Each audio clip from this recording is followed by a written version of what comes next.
Hi, and welcome to our video on Dennis Kelly's DNA characters. The play DNA by Dennis Kelly was first performed at the National Theatre in London in 2007, and it's set in the present day. The major theme of the play is morality, and the play explores each character's moral code. Mark and Jan. These characters are used by the author Dennis Kelly as narrators who appear at the beginning of each act to fill in any missing information for the audience. Crucially, it is also their bullying of Adam that leads him to fall into the grill, which sets in motion the events in the play. Throughout much of their dialogue, Mark and Jan try to justify their actions. Mark says, "We're having a laugh, weren't we?" Mark then tries to make out that the bullying was banter and enjoyed by Adam. "Oh yeah, Adam, he was laughing harder than anyone."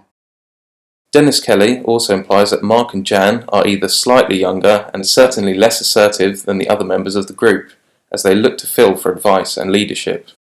Jan asks Phil, "Are we going to get into trouble?" Phil replies, "If you go now and say nothing to no one about this, you won't get into trouble." Leia. Leia's relationship with Phil is presented as one-sided. She is clearly concerned about the relationship and on numerous occasions shows a desire for a response from Phil. Her speeches are almost monologues with no response from Phil. She craves Phil's attention and tries to gain it as many times throughout the play.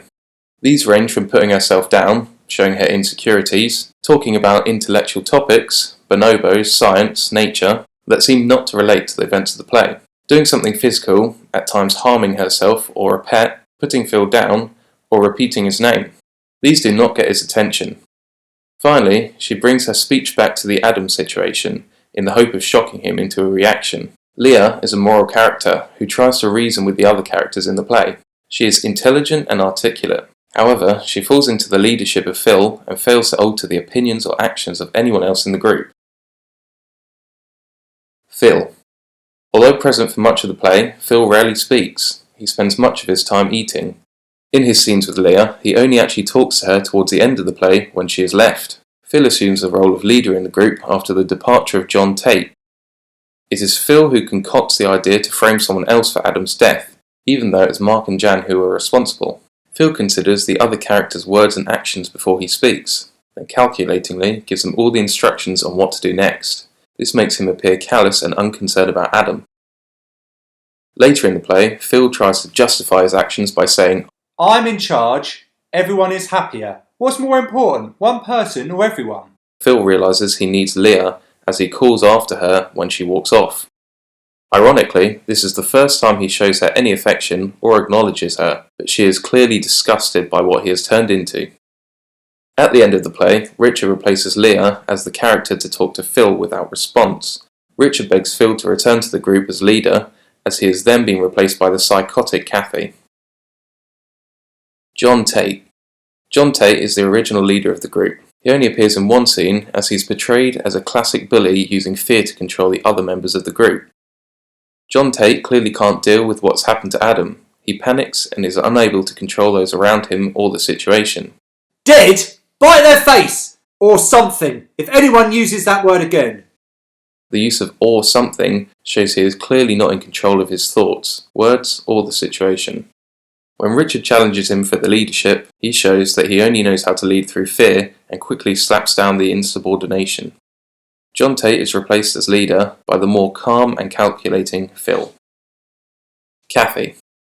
Cathy is the one character in the play that seems to show no remorse at all about the actions of the group. She even says she finds the situation "Exciting and better than ordinary life." She's an extrovert who is delighted to be asked to appear on TV. She shows no concern for Adam and is only concerned about her own gain. "They might even give me money for it. Do you think I should ask for money?"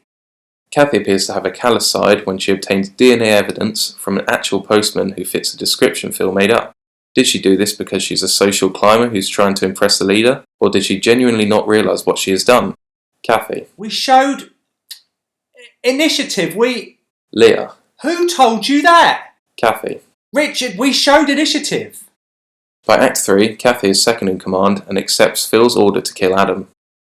Chillingly, at the end of the play, we learn that Cathy has assumed the leadership of the group and has developed a sadistic nature. Richard. At the beginning of the play, Richard is portrayed as a potential leader of the group. He initially challenges the leadership of Tate, but Tate turns the whole group against Richard by telling them to choose sides. Richard seems to lose confidence and for the rest of the play seems to need guidance from the leader. Richard's way of dealing with the events of the play is to use sarcasm and put others down.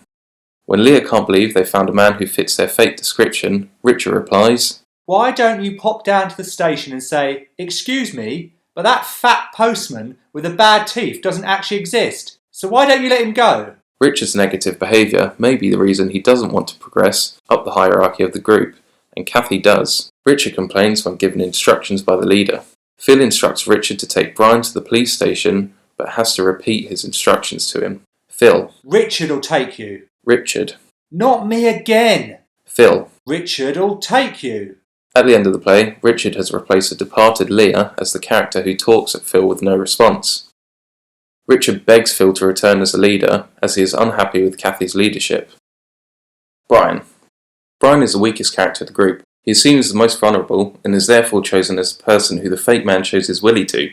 The other characters believe the police will see him as a real victim. This is essential for the fake story to stick. Brian is bullied and pushed around by all the other characters. Richard hates him, and protests when told by Phil he should look after him. Cathy slaps him. Phil threatens him with the same fate as Adam if he does not follow the orders.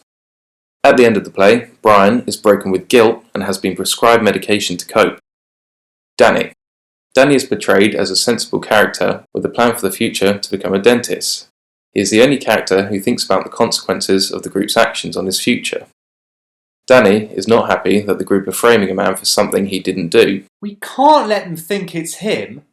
Finally, in this scene, he reacts with shock to Phil's suggestion at taking Brian up to the grill if he doesn't follow orders. "Is he serious?" Lou. Lou is a classic follower and will follow whoever's leader at the time. She is obedient and will do whatever she is told.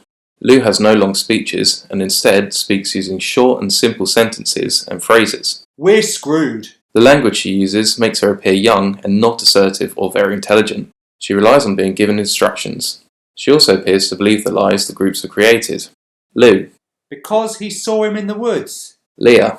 "He didn't." Lou. "He did, She is cut off by Leia making it appear as if her words are not important. In Richard's final commentary to Phil on what the other members of the group are now up to, we find out that Lou is best friends with Cathy. Richard. "Dangerous game. I feel sorry for her." Adam. Adam is a victim who is more significant by his absence for most of the play.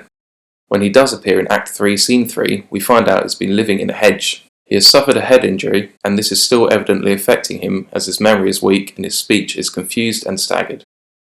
We learn about Adam from Mark and Jan's version of events, as they describe how he fell into the grill. We also learn Adam just wanted to be part of the group from Mark. "You know what he was like? He was sort of hanging around." Jan. "Trying to be part of..." Mark. "Yeah, trying to be part of... Yeah. He'll do anything to be part of the group." I hope you found this video useful, and remember to subscribe to our YouTube channel and check out RevisionWorld for more English literature revision notes.